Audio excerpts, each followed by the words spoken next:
next thing that you want to do is look at your graph editor. Again, under the Windows, under the animation editor, you got graph editor.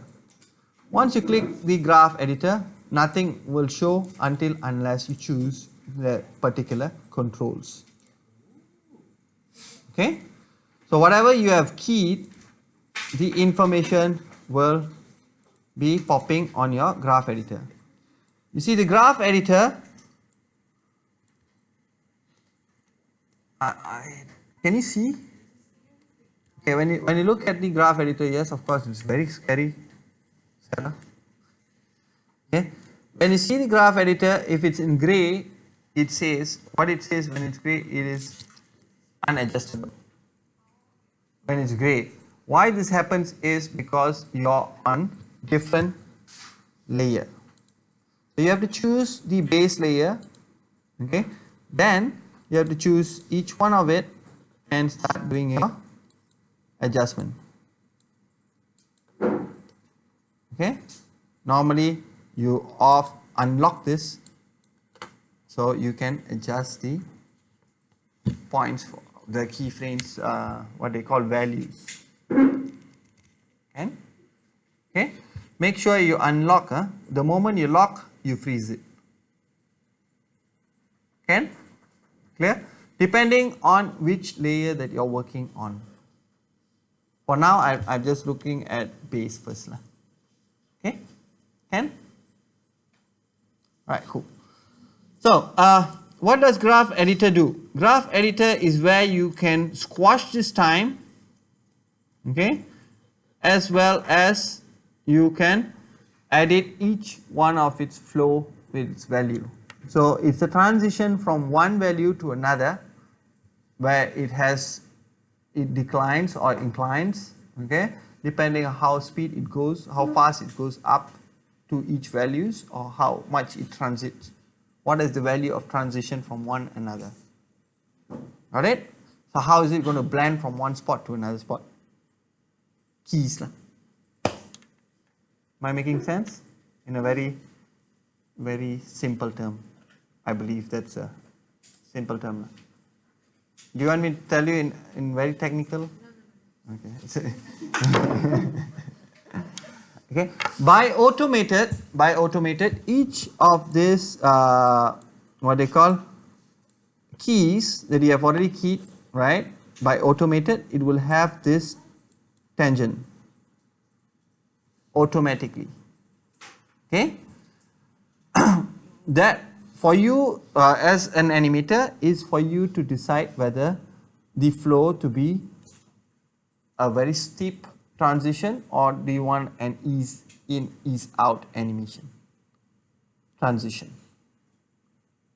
Clear? Okay. That's the reason why you have this handle, tangent handle. Okay. The closer the tangent handle is, the sharper the transition is.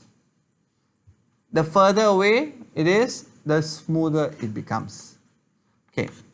How do you want to adjust this? You can hold it and drag it with your left mouse button. Okay. And if you want to choose one particular handle, you just have to highlight and then rotate it by middle mouse button, highlight, middle mouse button, you can rotate it and adjust it from that particular handle. And clear?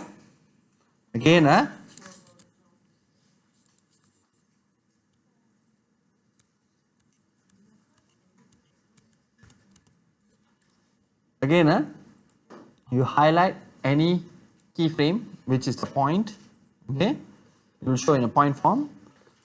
The moment you highlight, you will see this tangent handle, right? So once you see this tangent handle, if you want to move up and down, you just have to hold the point and just with your left mouse button and drag it up and down depending on the value that you are choosing. Alright, that is simple, straightforward. But if you want to adjust the tangent handles, where it falls, which side the weight is, and so on and so forth, what you have to do is you have to just marquee select this one side, okay, and hold the middle mouse button and drag it upwards or downwards, whichever words that you want. Clear? Clear? So you'll use same thing in your After Effects as well. Graph editor is very, very important. This has been used from 2D animation to 3D animation from those days itself. Okay. So traditionally it has been used, and now it has been instilled in 3D animation as well. Okay. Yeah. Okay. What happens if you want to choose two keys or more than two keys, more than single key? You want to choose two keys. You want to change the direction or the speed or the value of that particular transition. You just have to marquee select any of this two keys, or if you want to change this part, let's say you skip one key to another key, right? One keyframe. So you hold shift and just select it. Simple. Okay. You want to deselect it, control, deselect. Straightforward. Okay. Control is for deselecting, shift is to select. Okay. So let's say I want to choose the handle of the tangent one side. So what I can do is I hold shift and then marquee select one of the tangents. At the same time, I can, by holding shift still, you choose the other side's handle together. And with this, what you can do is you can just rotate, by middle mouse button, you can bring it up and have it to a different motion.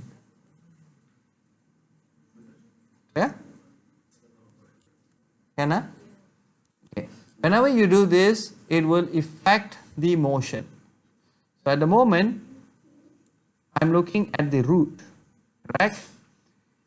And you have all these different values for each of these key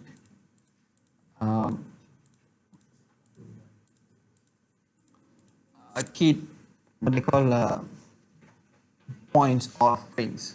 Okay. So if it's translate, then you just focus on translate. Okay. Translate meaning position up and down, left and right, and so on and so forth. Okay. Rotate is straightforward, rotating the whole thing. And then if you want to have scale, then it's scale.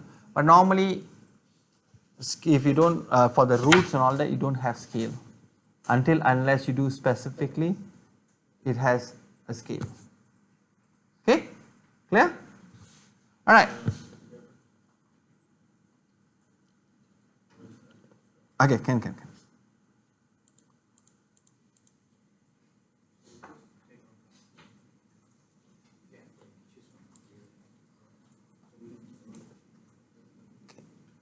I'm going to continue. Huh?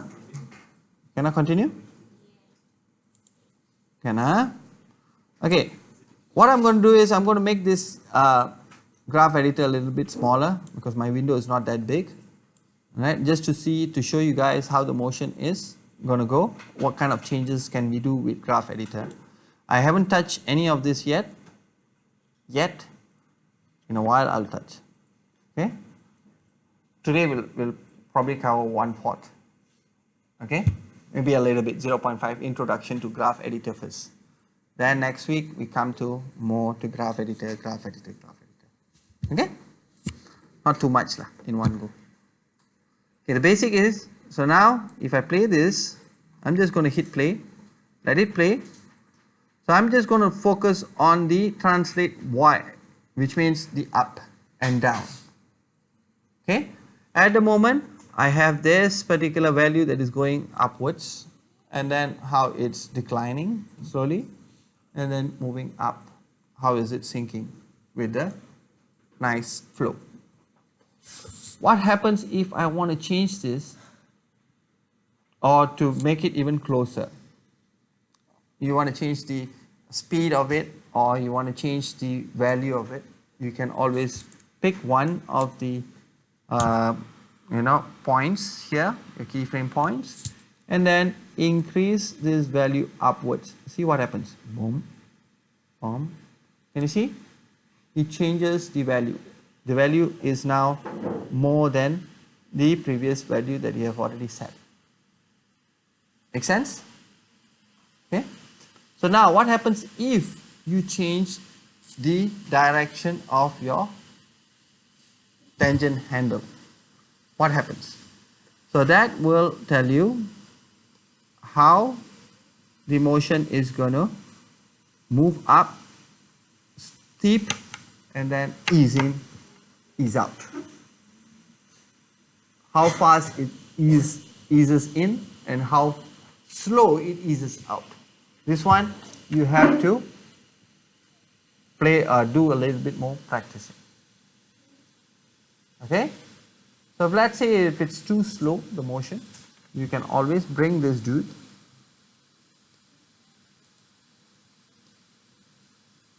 to slightly closer. See what happens. It changes the motion. Make sense? Okay?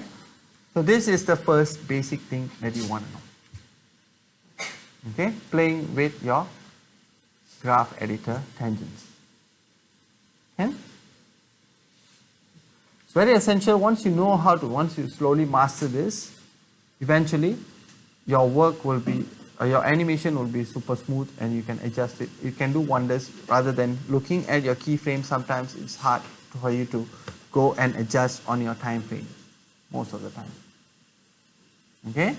So professionally, they will always look at your graph.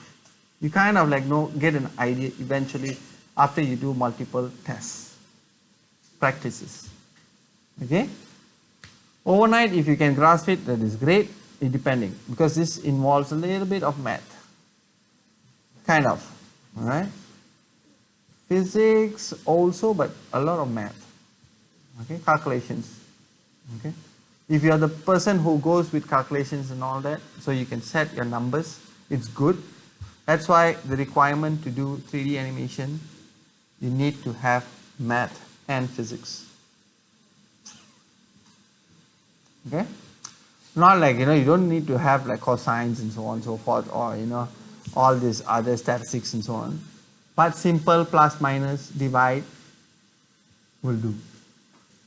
Okay? Unless you do your hardcore programming for Python, then you might need more. Okay? Just as a brief. Okay? Okay? Alright, you will see the value changes and so on and so forth. Okay. Let's say you want this to have a very steep or straightforward tangent, very linear tangent. Okay? Linear means straight, not much of ease in, ease out. Okay? So you want to change this motion to much more stronger. You can see these points here. Okay? I want you guys to go back and test. You can test with a simple ball animation. Just pump up and down.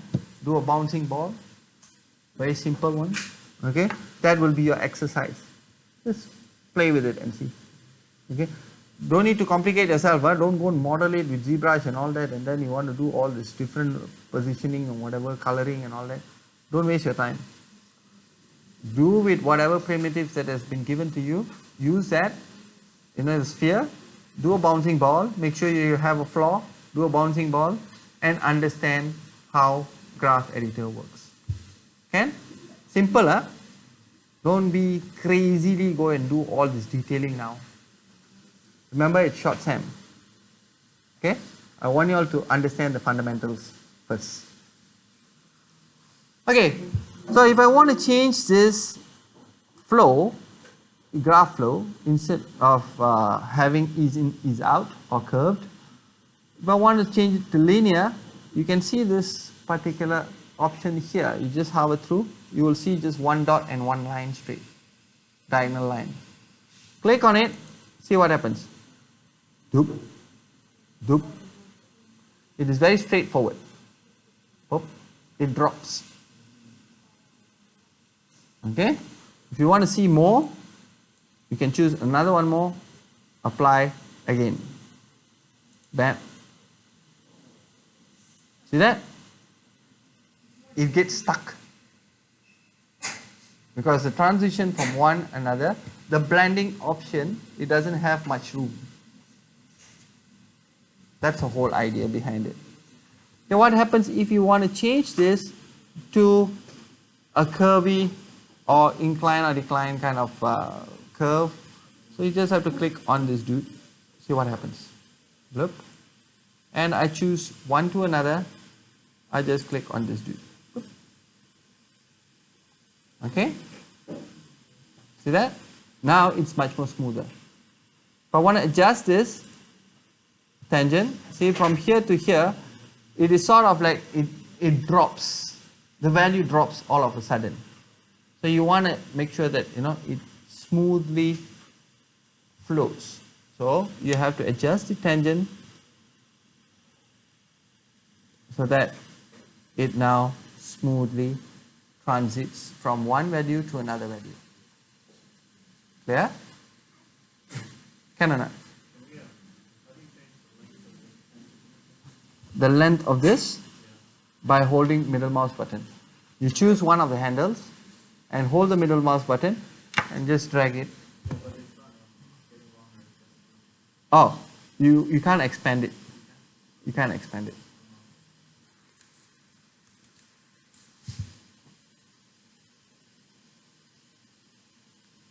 Can, huh? Because it's not like you can, that one we can go later. That one normally for After Effects is very easy, straightforward. You can just drag your tangents as far as you want. Like AI, it has the same thing, right? So always incorporate AI, After Effects, all that to this graph editor. It's the same thing. Okay? So you go back and you can try this and see. What happens if I change all this to this dude? Bloop. So this is stepped, which means from one to another it will play this particular value and then it will drastically change. It will shift straight away. Right? This will be useful if you are doing like like a break dance kind of steps. So it goes like very straightforward, very steep change. Okay, straightforward. How do you do this? You see this step here, like two lines, right? Like an S. You just have to click on that. It will change the motion. This is another way of doing. This one depends on what you are trying to animate. It is useful. All this is useful depending on what kind of motion that you are planning out. Right? Not everything requires to be super smooth. Right?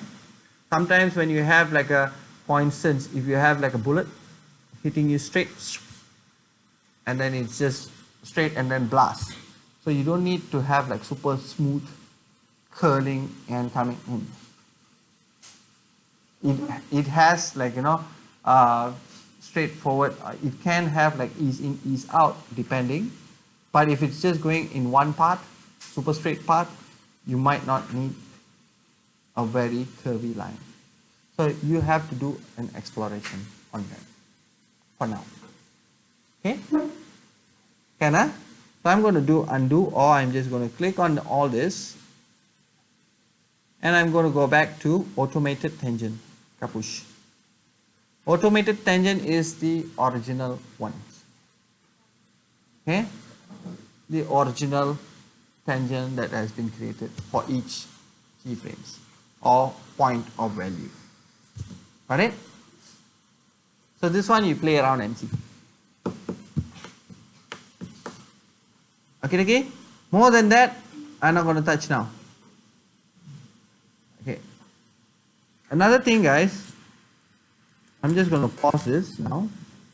Another thing that you have to always remember is when you're doing scaling on your timeline, You know, that double click, I get this bar here. If I scale it down, so what happens to this? The whole keyframe will go offset. At times you would not get it to sit on the single value frame. It might go to 0.5, 0.25, 0.35 and so on. So it makes your life difficult. Okay, so maybe if you want to adjust that, you can just click on, okay, let's say I'm going to take this dude, I'm going to squash it. Okay, see that? It's not falling on 22. It is falling in between 22. You know what I mean? It's falling on the milliseconds. Clear? So how do you want to fix this dude? You can snap this dude back so that it snaps. Can? Again, if you scale it down with your range or your selection range, you scale it down on the red color thingy, right? The selection. If you scale it down, what happens is it is going to have a very weird incremental value. Okay? In order to avoid that in-betweens, that you're going to have like 0.25, 0.35, 5 points, you just have to choose that, or just go to that particular keyframe and just right click and snap it. Snap will find the nearest position or nearest value to snap that particular keyframe. Okay? Making clear? Right? So sometimes you see when the moment you do on 30 frames or 24 frames, for an example, you started off with 24 frames, you totally forgot about 30 frames already. You're working on 24 or 25, doesn't matter, right? You just went and finished your whole animation, and then you suddenly find that, oh gosh, I need to change to 30 frames because the requirement is 30 frames per second. So what are you going to do? Hell breaks loose, you are panicking. Don't be panicked, just choose the whole controls, highlight the whole key or go to each keys, just snap it. Okay? Sometimes it doesn't need to do that. But always remember, when you want to do key animation, make sure your keyframes are clean. Makes your life easier. It's like topology. The cleaner it is, the easier for you to control. The messy it is, the harder it becomes. And try to avoid frame by frame animation, which means each frame you want to key. Don't do that. The moment you do that, you will die. Okay? That one, hell, really will break loose. Cannot help lah. Alright? So you don't need to have like multiple keys. It's not 2D animation. You're not doing drawing, the traditional animation. Remember that. Okay? What it does is, like, that's the reason why you have a graph editor. Right? It will automatically give you a motion path from one to another keyframe. Super clear?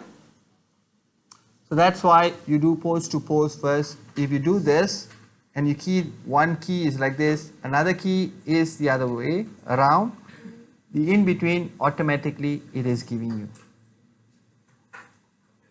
Okay? That's what it's doing.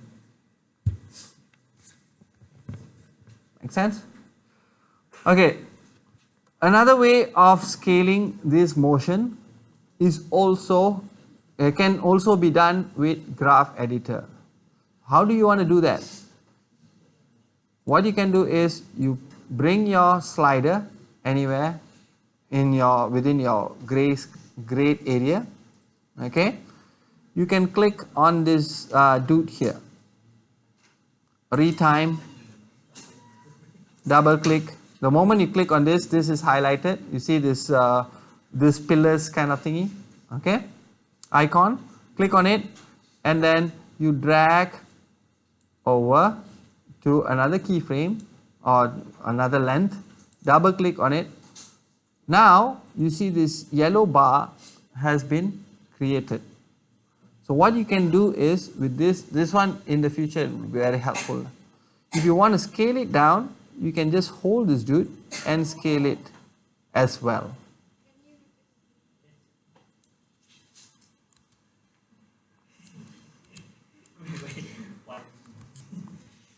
Okay, right. In order for you to move or for you to scale or squash the whole length of the animation, particular section or the whole animation by itself, what you can do is you slide your keys here, right? The slider is here provided to you. Within this gray area means these are the animation range that you are looking at from your time slider. Okay, so in order for you to scale this within that particular time frame or in between, so you go for this pillar here. You see the first icon, move nearest, insert key tool, lattice, blah blah blah, and so on and so forth. Then that when you hover through, you will see retime tool, scale and ripple key. You click on this, it straight away will tell you double click to add multiple real-time renders. Okay, markers, sorry. Now you just have to double click to initiate from which range to which range that you want to squash or you want to retime. 2017 tara.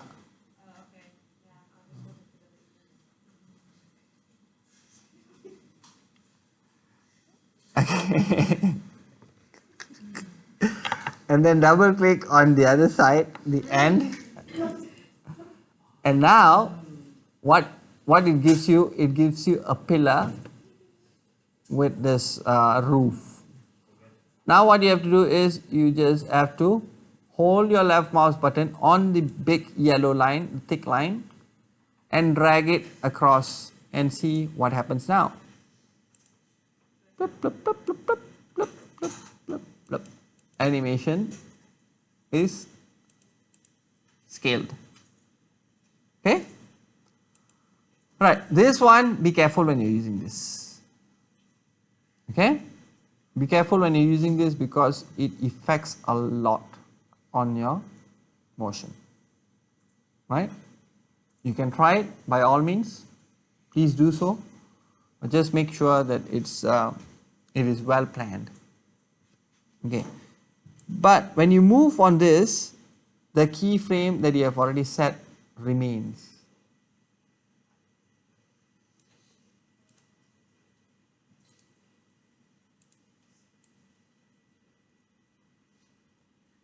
It will still remain for some reason.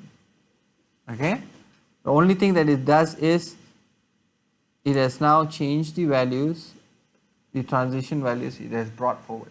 This is on the graph editor. Okay?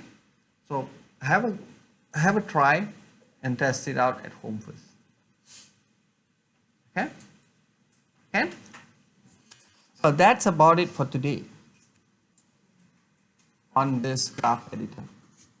So you go home, you can try, test it out first, do some practice. Okay? Practice makes perfect. You have to test every single animation options that you have at home. Enough? You all want more?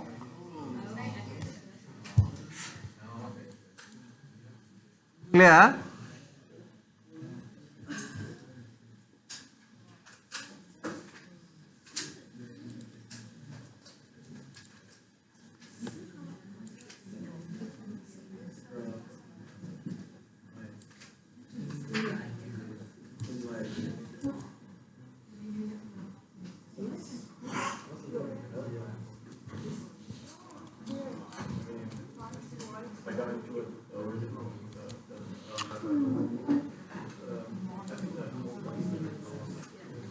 Five, right? Because what need to do two, right? Yeah. A quick one, huh? A quick introduction to something. Okay, this is something fun. This is fun. Okay. Hello. Hello. Can we continue? Okay. This is quick one, very quick one. Huh? This one you go back and explore first if you want to, but you can do it after this submissions and all that next week onwards. You can try this. This is in purpose of blending. Treat this as a Premiere tool. Okay, like how you see it in Premiere, the same thing. Okay, this how you do you obtain this time editor? Just go to your Windows under animation editors. You will see time editor. Just click on this. This window will pop up. Okay, what this one does is it will now make you can make as a particular loop as a clip. It makes as a clip. Okay, you can import if you have an animation. I'll teach you how to export your animation later on. Okay, and then you can drag and drop files into editor. You can drag from other clips and so on and so forth. Just drag and drop from outside of your folder and so on and so forth. Okay, but for now, just a brief, very brief. You don't need to concentrate on this too much.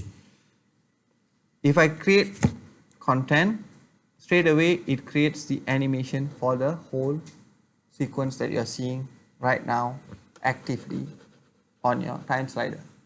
Finish animation, the idle is already been seen. So let's say I want to just make it super longer. I'm going to make it smaller. How do I squash this? Is I just scroll, alright, so I can see more keyframes and so on and so forth. In order for me to move further, just hold, see this gray line here, okay, that's your range. Just drag this over on this time here, go up to maybe 90 frames or 96 frames. Okay. The cool thing about this dude is you can click on this animation clip, okay, and you on this loop. Where is Mr. Loop? Oh, infinite loop. Yes. Now, if I drag, if I play,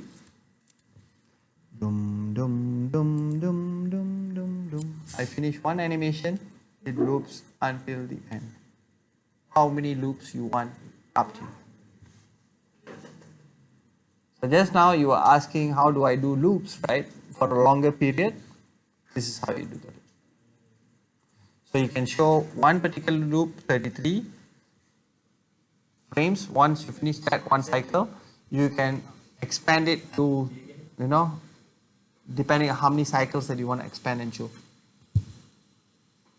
Okay? This is just an introduction of time editor.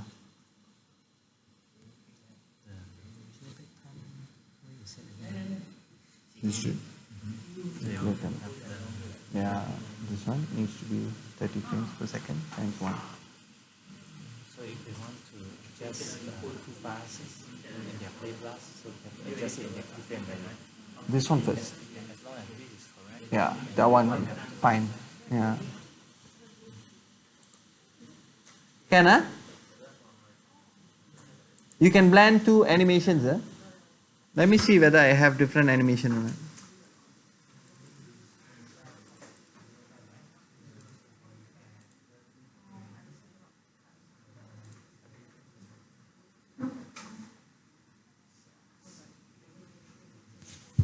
I'm not going to teach you blend first. Next week, let's go to this next week. This is the fun part, the blending part. Okay. For now, infinite, longer period. This is how you do it. Okay. Straight away. Yeah, of course, by all means. Straight away. Okay. Like. You have to bear in mind. Maya, 3ds Max, these two, Blender, Cinema 4D and all that, is very strong, is one package, it's like a game engine. Everything can be done within this. If you master this, you can do motion graphics with this, you can do visual effects with this, you can do animation, you can do whatever not in Maya itself. The only difference is composition tool is much more faster to render. There 5 minutes, here 3 days. So you choose. Here a lot of physics calculation, so you have to work smart. Right? So if you don't have money, if let's say you are starting up your own enterprise, you want to just focus on one, yes you can, but you have to always consider the time frame of each particular task that you're going to do. Specifically, it's not specifically just for 3D modeling and only 3D animation for characters. Can be animated in multiple things. Okay, you can do water fluids, or you can do pyros inside here with particle effects and all. You can do collisions, you can do dynamics. So many things can be done within Maya. It's very powerful, as well as other animation software. That's why it's called entertainment suite. Okay, you can composite here straightforward, everything.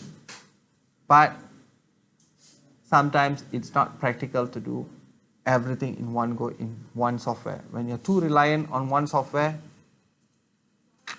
tendency of you to break down when when they stop doing updates and all that, it's very high. Okay, understand the fundamentals so you can always shift to different softwares. Softwares is just a tool.